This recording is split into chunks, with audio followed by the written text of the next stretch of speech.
दोस्तों नमस्ते, मैं सुशील कुलकर्णी। आप देख रहे हैं एनालाइजर न्यूज हिंदी। मैं आपको आज कुछ वीडियो दिखा रहा हूं और उसके ऊपर कुछ सवाल पूछ रहा हूं। यह वीडियो महाराष्ट्र का तो नहीं है, लेकिन एक पॉलिटिकल पार्टी के विधायक का है जो गोवा से आते हैं। गोवा की विधानसभा में वो जब भाषण कर रहे होते हैं तो उनके मन की बात दुनिया के सामने आ जाती है। अब कोई क्या विचार रखता है इससे हमें कोई संबंध नहीं है, लेकिन ऐसे विचार रखने वालों के साथ कौन कौन जा रहा है और क्या यहां के लोग उन विचारों से सहमत है, यह सवाल पूछने पर हम मजबूर हो जाते हैं। सबसे पहले तो गोवा विधानसभा की डिबेट का वह वीडियो मैं आपको दिखा रहा हूं, जरा देख लीजिए गोवा विधानसभा के एक विधायक क्या कह रहे हैं। I would like to know how much money was spent on celebration of Shiv Jayanti, anniversary of Shivaji Maharaj assuming power. We are more into wasteful expenditure. If there is a legacy of Shivaji Maharaja in Goa, let us preserve it, but do not waste money on it. सुना आपने? यह विधायक आम आदमी party से है, जिन्होंने गोवा के इलेक्शन में हिस्सा लेकर अच्छे वोट और अच्छी सीटें हासिल की। यह आम आदमी पार्टी अपने आप को इतनी बड़ी और अच्छी पार्टी बताती है कि इनका बड़प्पन और अच्छाइयों के गुण गाते मीडिया तक नहीं थकता है। अब यही विधायक गोवा में क्या बात कर रहे हैं? यह विधायक महोदय कह रहे हैं कि छत्रपति शिवाजी महाराज की जयंती पर, जन्मोत्सव पर जो भी कुछ खर्चा होता है वो वेस्टेज ऑफ मनी है। अगर छत्रपति शिवाजी महाराज की धरोहर कुछ गोवा में है तो उसे भले ही आप सुरक्षित रखें, लेकिन जयंती उत्सव पर खर्च करने की आवश्यकता नहीं है। It is a wastage of money, ऐसा यह विधायक मानते हैं। क्या कभी बाप की जयंती करने का या जयंती समारोह करने का पैसा वेस्ट होता है? क्या आपके बाप के श्राद्ध के तिथि पर आप पैसा खर्च करोगे तो वो वेस्ट होता है? बाप का स्मरण ही आवश्यक होता है।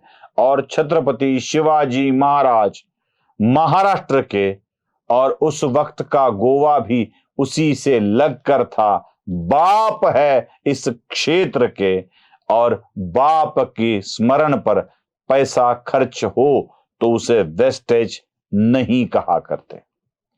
वो अरविंद केजरीवाल के मन में खुजलीवाल जैसे विचार हमेशा आते हैं और उन्हीं विचारों को अगर इस तरह से प्रकट किया जाता है असेंबली में तो सोचना पड़ेगा आपकी विचारधारा को समर्थन करना है या नहीं करना है।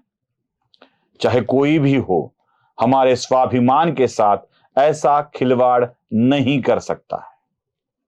अब सवाल आगे का है। याद है आपको, इसी आम आदमी पार्टी की सत्ता दिल्ली में है।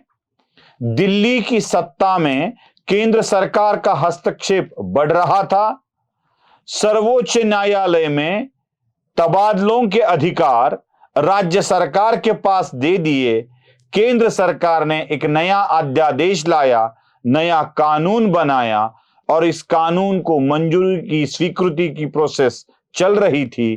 तब राज्यसभा में शरद पवार आम आदमी पार्टी को समर्थन दे, ऐसी मांग करते हुए शिवसेना उद्धव बाला साहब ठाकरे गठ की ओर से शरद पवार से अपील की गई थी कि आप जाकर समर्थन दे दो।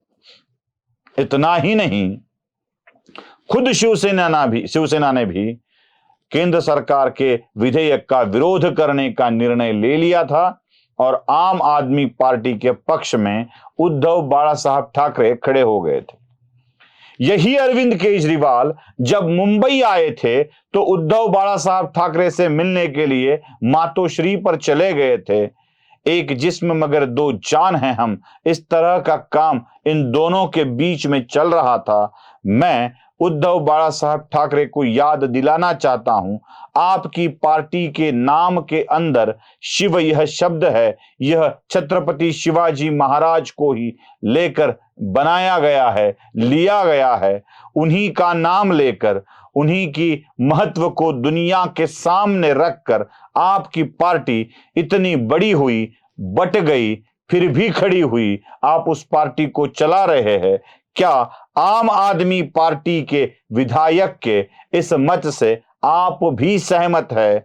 छत्रपति शिवाजी महाराज के जन्मोत्सव पर किया जाने वाला खर्चा आपको अगर वेस्टेज ऑफ मनी लगता है तो बेशक आप उसको समर्थन दे दे, नहीं तो अपनी भूमिका स्पष्ट करें। आम आदमी पार्टी भी इसी तरह के गुण गाते आ रही है, अपने गुण दिखाते आ रही है। हम कुछ अलग बोल रहे हैं, हम कुछ अलग कह रहे हैं, और अलग बोलना, अलग करना, इसका मतलब यह नहीं होता है कि कुछ भी बोलो, कुछ भी करो। क्या यह पद्धति हुई? आप सब फ्री में बांट रहे हो, रेवड़ियां चल रही है, इलेक्ट्रिसिटी फ्री दे दो, ट्रांसपोर्ट फ्री दे दो। अरे फ्री फ्री फ्री का क्या मतलब होता है? यह देश जिन टैक्स पेयर के पैसों पर चलता है, भले ही देश में सारे लोगों की आवश्यकता है, लेकिन देश की अर्थव्यवस्था चलती है टैक्स पेयर के पैसों पर। क्या उनके पैसों को आप ऐसे जाया कर रहे हो? क्या कर देने वालों को कोई सहूलियत मिलेगी या कर न देने वालों को सहूलियत मिलेगी? यह भी सोच लेना बहुत आवश्यक है। चलो वो छोड़ दीजिए, उसके ऊपर विचार हो सकता है। आप कहेंगे सबसे अच्छा टैक्स तो दारू पर से आता है, इनकम टैक्स से भी ज्यादा दारू पर टैक्स मिलता है, तो दारू तो सब लोग पीते हैं, तो सब मिलकर ही देते हैं। ये ठीक हुआ बात करने के लिए, लेकिन क्या रेवड़ियां बांटना आवश्यक है? और रेवड़ियों के लिए आपके पास पैसे है, लेकिन बाप का जन्मोत्सव करने के लिए आपके पास पैसे नहीं हैं। और ऐसी बात अगर रखते हैं और उद्धव ठाकरे इसको समर्थन देते हैं, तो दोनों को अपनी भूमिका स्पष्ट करनी चाहिए। नमस्ते।